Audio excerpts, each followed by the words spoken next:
तो आज हम कक्षा 9 गणित मनोहर चैप्टर 1 संख्या पद्धति का पहली एक्सरसाइज स्टार्ट करेंगे। ठीक है, तो प्रश्नावली 1A।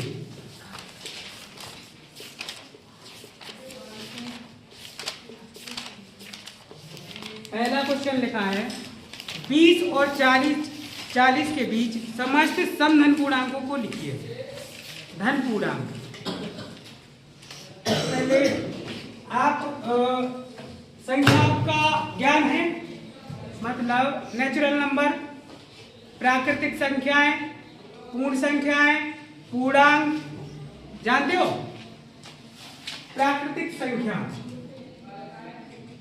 प्राकृतिक संख्या क्या कहलाती है? प्राकृतिक संख्या वह संख्याएं जिनकी गणना की जा सकती है, वो क्या कहलाती है? प्राकृतिक संख्या। ये प्राकृतिक संख्याएं 1 से स्टार्ट होती है। 0 एक प्राकृतिक संख्या नहीं है।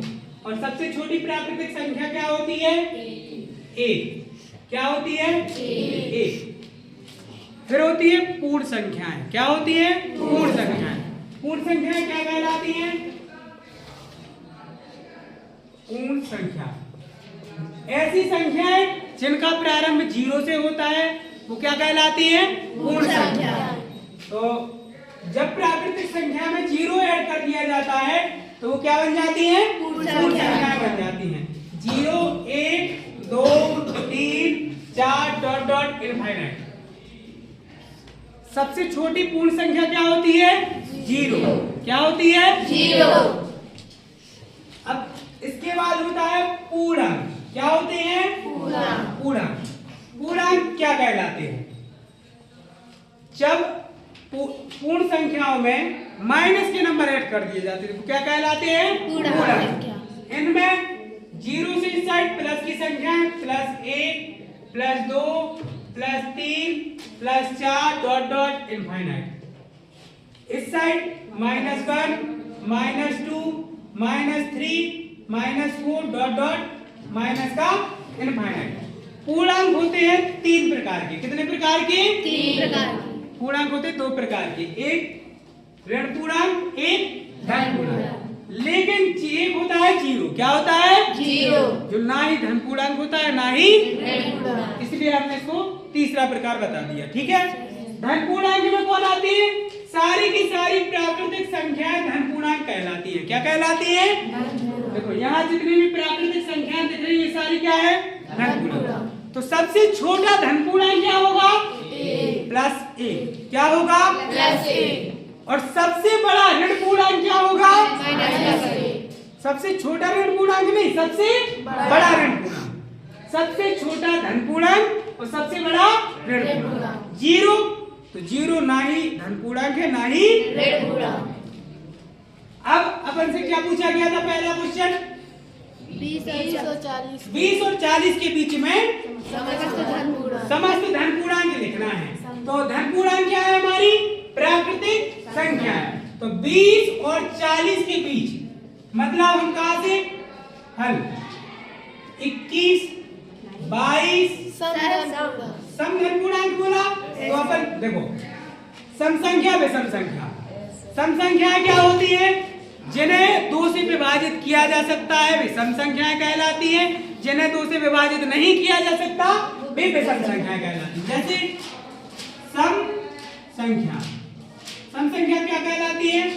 2, 4, 6, 8, 10, 12 डॉट डॉट इनफाइनाइट। विषम संख्याएं क्या कहलाती हैं?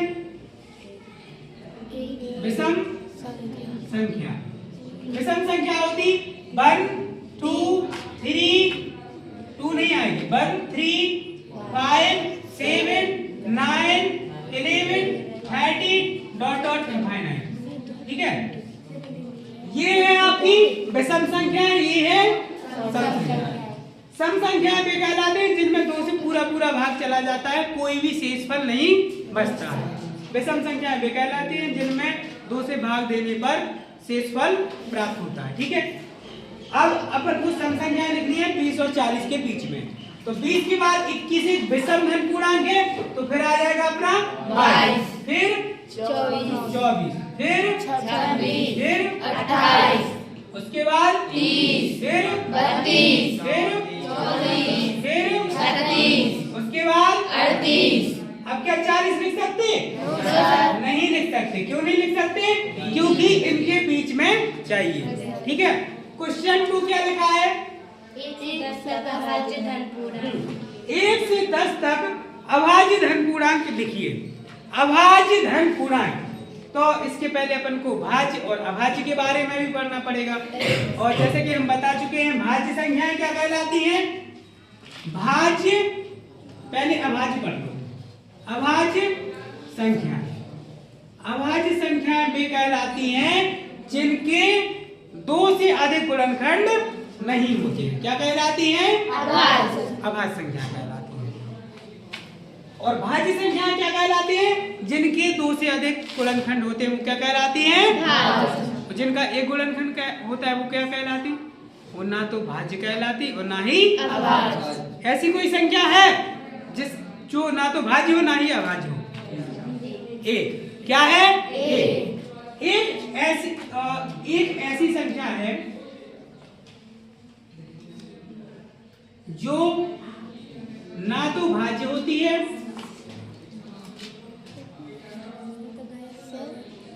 और ना ही अभाज्य होती है। दिख नहीं रहा? कोई नहीं।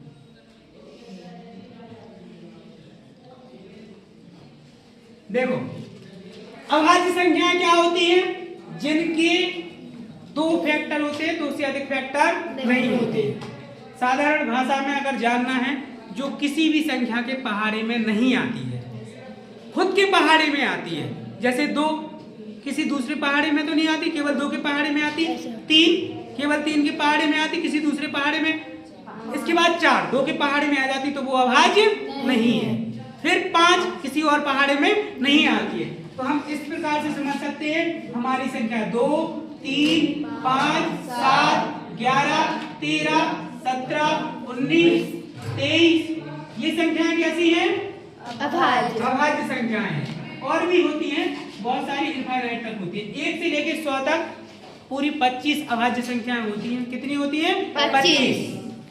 इसको छोड़ के और 1 को छोड़ के जितनी भी संख्या है वो कैसी है? भाज्य संख्याएं। क्या है? भाज्य संख्या। भाज्य संख्याएं क्या होती है? देखो, सबसे छोटी भाज्य संख्या होती है 4 और सबसे छोटी अभाज्य संख्या होती है 2। अब सबसे छोटी सम अभाज्य संख्या भी 2 होगी, और अगर सबसे छोटी विषम अभाज्य संख्या पूछा तो 3। विषम पूछा तो 3। तो 4 4 के बाद 6 8 9 10 12 14 15 16 18 और बहुत सारी संख्याएं जो कैसे होंगी? हमारी भाज्य। अब इन्हीं में से कुछ क्वेश्चन अपने सॉल्व हो जाएंगे। जैसे दूसरा क्वेश्चन लिखा है, 1 से 10 तक अभाज्य धन पूर्णांक, मतलब हमें अभाज्य संख्याएं लिखनी है 1 से 10 तक की। तो बताओ कौन कौन सी संख्याएं होती हैं? सबसे पहले 2, फिर 3, फिर 5, फिर 7, फिर 11। तो 11 तो 10 से कैसी होती है? बड़ी। अपन को क्या लिखना है? 1 से 10 तक। अगर 10 भी होती तो उसको लिख देते, लेकिन 10 कैसी नहीं है? हमारी अभाज्य संख्या नहीं है। Question number 3। क्वेश्चन 3 दिया हुआ है, 2a + 1 का क्रमानुयायी पूर्णांक बताइए। क्या बताना है? 2a + 1 का क्रमानुयायी पूर्णांक, मतलब 2a + 1 के बाद दूसरा नंबर क्या आएगा? 2a + 2 क्या आएगा? बताओ दूसरा नंबर। इसकी जैसे कोई संख्या लिखी है 2a + 1, इसके बाद कौन सा पूर्णांक आएगा?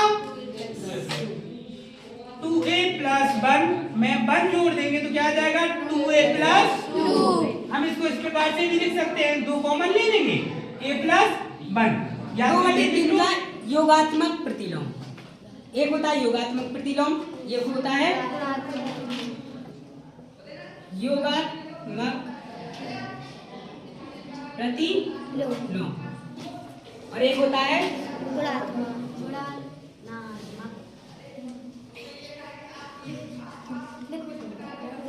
देखो योगात्मक प्रतिलोम में क्या होता है, जो धन संख्या होती वो ऋण संख्या में परिवर्तित हो जाती है और जो ऋण संख्या होती वो धन संख्या में। ठीक है, तो इनका केवल जो चिन्ह होता है वो परिवर्तित कर दिया जाता है। गुणात्मक प्रतिलोम में क्या होता है, जो हमारा अंश होता है वो हर बन जाता है और जो हमारा हर होता है वो अंश बन जाता है।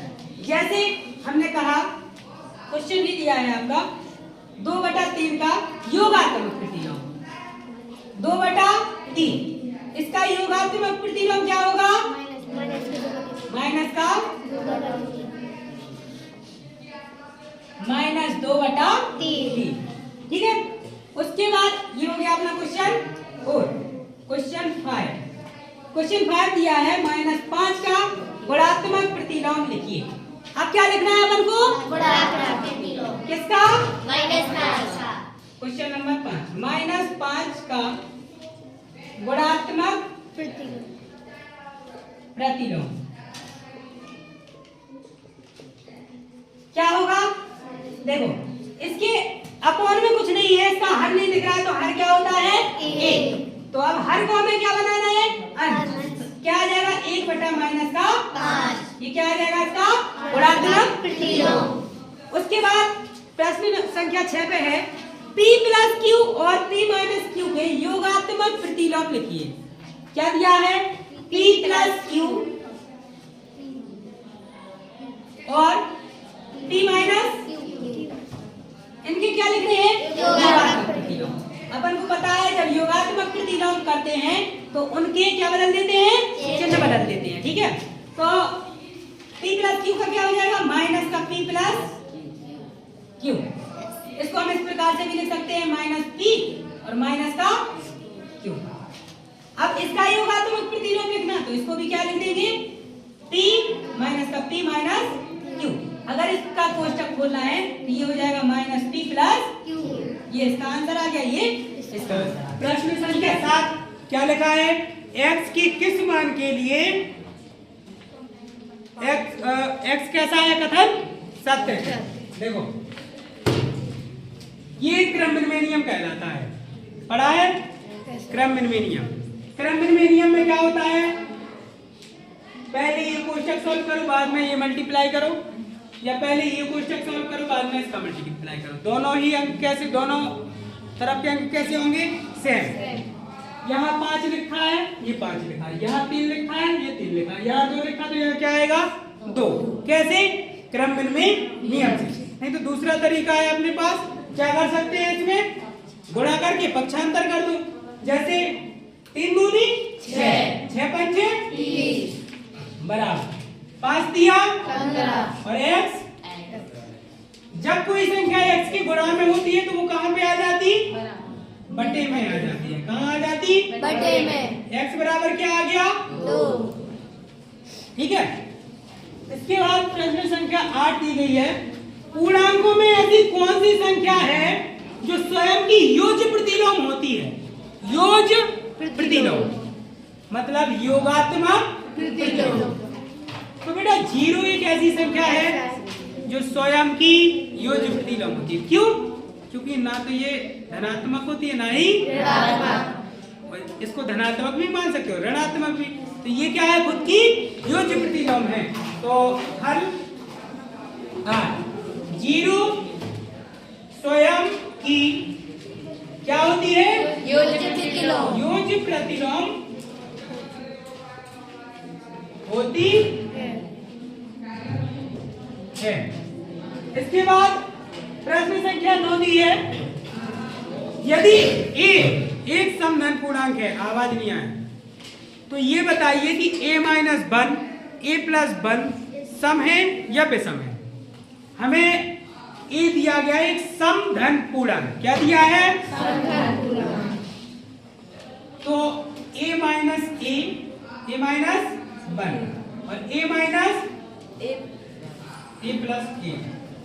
ये पूछा गया है कि कैसा है, देखो यदि एक समधन पूर्णांक है मतलब एक संख्या क्या हो सकती 2 4 6 8 या 10 डॉट डॉट इस प्रकार की नंबर अपन लिख सकते हैं।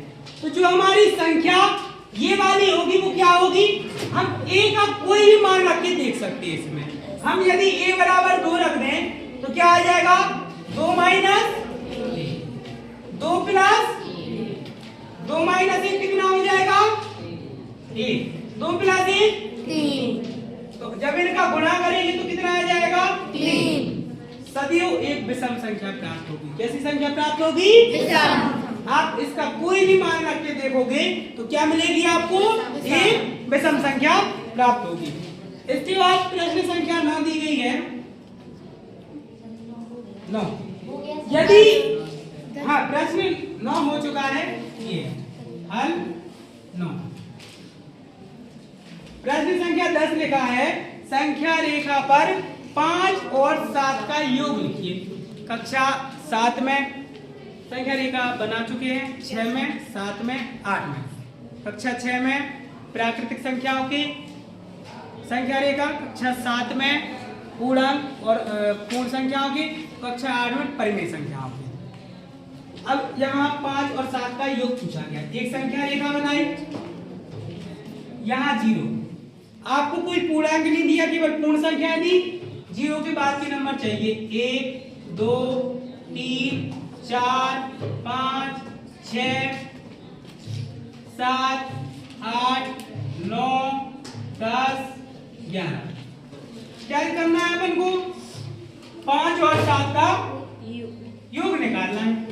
तो देखो यहां से गिनेंगे 1 2 3 4 5 और अगर योग दिया है तो फिर उसी क्रम में आगे चले जाएंगे और माइनस दिया है तो वापस लौट आएंगे। ठीक है तो 5 के बाद कितने जाना है 7 1 2 3 4 5 6 7 तो ये अपना 5 हो गया और ये अपना 7 हो गया।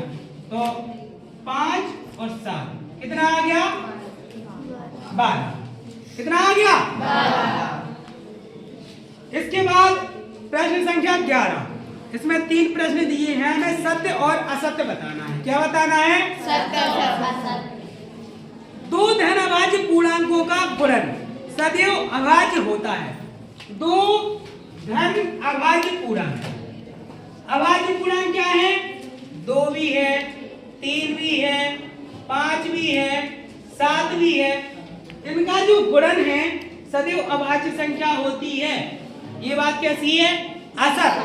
कैसे मान लो हम 2 और 3 का गुणा करेंगे कितना आएगा 6 अभाज्य संख्या नहीं है ना 6 हम 2 और 5 का कर दें कितना आया 10 ये भी कैसी है भाज्य संख्या अभाज्य संख्या नहीं।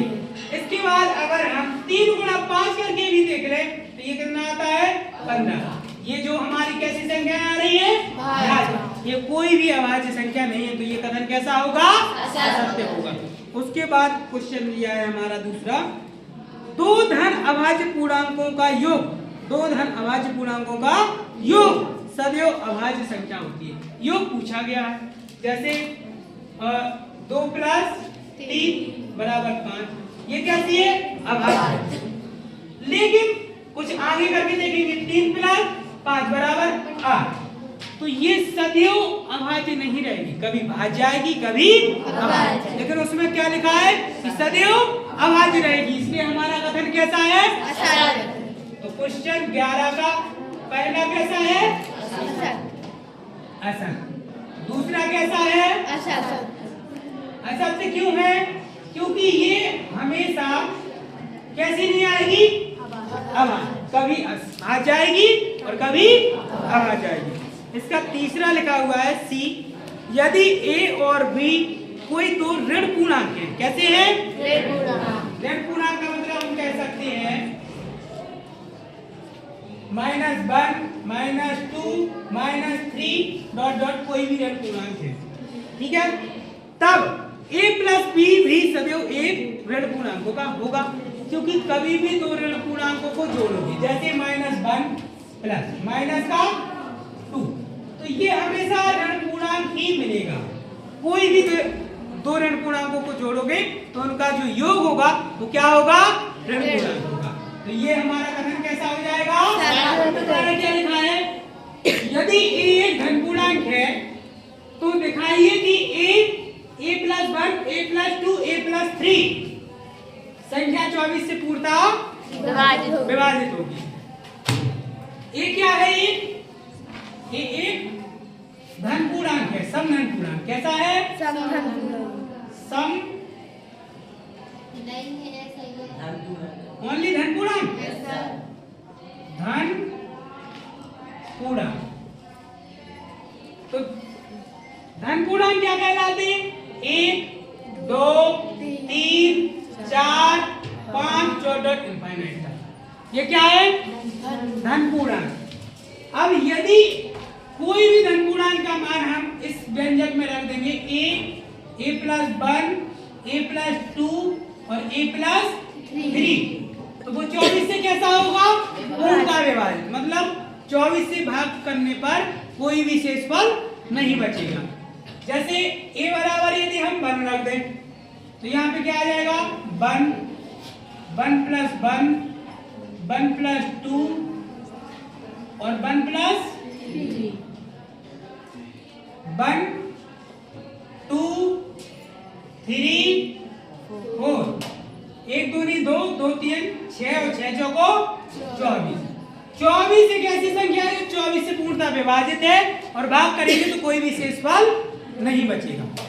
दूसरी चीज, माना हमने a बराबर 2 रख दिया, क्या रख दिया, 2, तब भी 2, 2 प्लस 1, 2 प्लस 2, 2 प्लस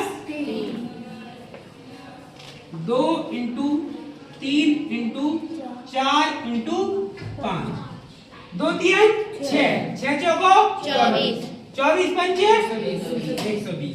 120 भी ऐसी संख्या है जब हम इसमें 24 से भाग देंगे तो 5 बार पूरा पूरा चला जाएगा, कोई भी शेषफल नहीं बचेगा। तो ये कैसी है, ए एक ऐसा धन पूर्णांक है जिसमें हम 24 से भाग देंगे तो ये पूर्णतः विभाजित। सवाल नंबर 13 क्या दिया है, यदि a एक समधन पूर्णांक है तथा b एक विषमधन पूर्णांक है, कैसा है,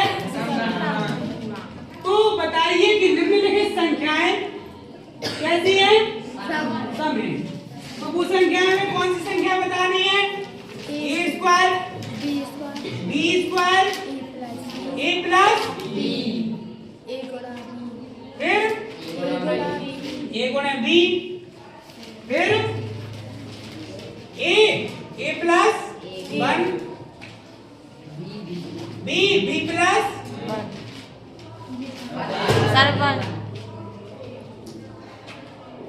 हमें इसमें क्या बताना है कि a स्क्वायर सम होगी या विषम होगी, ये बताना है हमें। a क्या है बेटा, एक सम संख्या है, कैसी है, मतलब हम a का मान 2 भी रख सकते हैं, 4 भी रख सकते हैं, 6 भी रख सकते हैं, इनफाइनाइट तक रख सकते हैं। b कैसी है, एक विषम, कैसी है, 1 3 5 डॉट डॉट इनफाइनाइट। अब हमें बताना है a स्क्वायर कैसी होगी, a का यदि हम मान 2 रख दें, क्या रख दें, 2 का स्क्वायर क्या होता है, 4। 4 कैसी संख्या है, सम है कि विषम, तो ये कैसी होगी, सम। अब दूसरी संख्या लिखिए b स्क्वायर, क्या है, b स्क्वायर। b का मान क्या है, 1 या 3 या 5 कुछ भी रख दो, 3 का स्क्वायर क्या होगा, 9। क्या होगा, हम 1 भी रख सकते हैं, 3 भी रख सकते हैं, 5 भी रख सकते हैं। तो जब इसका स्क्वायर करेंगे तो क्या आ जाएगा, 9। तो ये कैसी संख्या है, विषम। बाद में हम देख लेंगे कि कौन कौन सी संख्या है सम, क्योंकि उसमें सम संख्या पूछी गई तो बाद में बता देंगे कौन कौन सी संख्या है सम है और कौन कौन सी विषम। a प्लस b, जब हम एक सम संख्या और एक विषम संख्या जब इनको जोड़ेंगे तो क्या आ जाएगी, ये सदैव एक कैसी संख्या आएगी, विषम संख्या आएगी। उसके बाद बेटा जब एक सम संख्या और जब एक विषम संख्या, इनका क्या करेंगे, तो हमेशा कैसी संख्या आएगी, सम संख्या आएगी। ठीक है। उसके बाद जब हम ये डेरिवेशन करेंगे a प्लस 1, तो ये इसमें कोई भी सम संख्या जब आप रखोगे तो सदैव एक विषम संख्या मिलेगी। क्यों मिलेगी, 2 प्लस 1, ये 3 बन गई कैसी है, विषम संख्या, लेकिन ये कैसी आएगी, सम संख्या। क्या आएगी, सम। ठीक है। उसके बाद b प्लस 1, इनमें हमें क्या कैसी संख्या रखनी है, एक विषम संख्या रखनी है। विषम संख्या क्या है, 1 प्लस 1 गुणा 2, क्या आया, 2। ये भी कैसी संख्या है, सम। इसमें आप कोई भी नंबर रखोगे तो ये इसी प्रकार से संख्याएं मिलेगी। तो इनमें से a² a गुणा b और a प्लस 1 b प्लस 1, ये संख्याएं कैसी हैं। सवाल नंबर 14 क्या दिया है, धन पूर्णांकित किन गुणधर्मों के अंतर्गत निम्नलिखित कथन सत्य है। तो हमें इनमें इनके गुणधर्मों को बताना है। किसको बताना है, गुणधर्मों को। इसमें हमें ये एक संख्या दी है 3 गुणे 8 प्लस 7 बराबर 3 गुणे 8 प्लस 3 गुणे 7। इनमें संख्या को वितरित किया गया है। क्या किया गया है, वितरित। ये वितरण नियम होता है। क्या होता है, वितरण नियम। इसको हम बंटन नियम भी कहते हैं। क्या कहते हैं, बंटन। वितरण नियम होता है a cross b plus c बराबर a cross b plus a cross c। ये क्या होता है, वितरण नियम होता है। दूसरा 3 प्लस 5 प्लस 9 बराबर 3 प्लस 5 प्लस 9, ये हमारा साहचर्य नियम। कौन सा नियम, साहचर्य नियम। इस नियम में क्या होता है, यदि कोई संख्या a है उसमें b प्लस c को पहले ऐड कर दें, पहले b प्लस c ऐड कर दें, बाद में हम उसमें a ऐड करें, और चाहे पहले a और b को जोड़ दें, बाद में c को जोड़ें, तो ये दोनों कैसी होती हैं, बराबर होती हैं। ये कौन सा नियम कहलाता है, हमारा साहचर्य नियम कहलाता है। इसके बाद ये दिया है 3 गुणे 2 बराबर 2 गुणे 3। इसमें क्रम को बदला गया है। क्या किया गया है, क्रम को बदला गया है। आगे का पीछे, पीछे का आगे। तो ये हमारा कौन सा नियम है, क्रम विनिमय नियम। इस नियम के अंतर्गत क्या आता है, a क्रॉस b बराबर b क्रॉस a। ठीक है। तो ये बेटा सारे सत्य हैं। कैसे हैं, सत्य, क्योंकि ये कैसे होंगे, बराबर होंगे। ये भी और ये भी, क्योंकि देखो ये गुणा का क्रम विनिमय नियम है, गुणा में क्रम विनिमय नियम का पालन करता है। ठीक है। इसके बाद ये क्या दिया गया है लास्ट में, 3 गुणे 5 बराबर a गुणे 5। तो बताइए कि a बराबर 3। एक और नियम होता है निरसन नियम। कौन सा नियम होता है, उस नियम के अंतर्गत क्या होता है, यदि कोई दो संख्याएं दी हैं a गुणे b बराबर a गुणे c, a गुणे b a गुणे c की जगह पे हम और कुछ भी लिख सकते हैं, जैसे p गुणे q और p गुणे m। तो जो हमारी संख्या q है वो किसके बराबर होती है, m के बराबर होती है। मतलब अगर 3 गुणे 5 और a गुणे 5 दी है तो a किसके बराबर होगी, 3 के बराबर होगी। ये कौन सा नियम है हमारा, निरसन नियम। देखो इसके बाद सवाल नंबर 15 दिया है, संख्या रेखा पर -5 -2 0 1 2 5 को दर्शाइए। तो एक संख्या रेखा बना लेंगे। यहाँ पे क्या आ जाएगा 0। यहाँ 1 2 3 4 5 6 7 8 इस साइड -1 -2 -3 -4 -5 -6 -7। ठीक है, अब हमें 5 को दर्शाना है। -5 माइनस कहाँ दिया, 5 कहाँ दिया गया, यहाँ पे लिख देंगे -5। -2 यहाँ पे क्या है -2। 0 आ गया।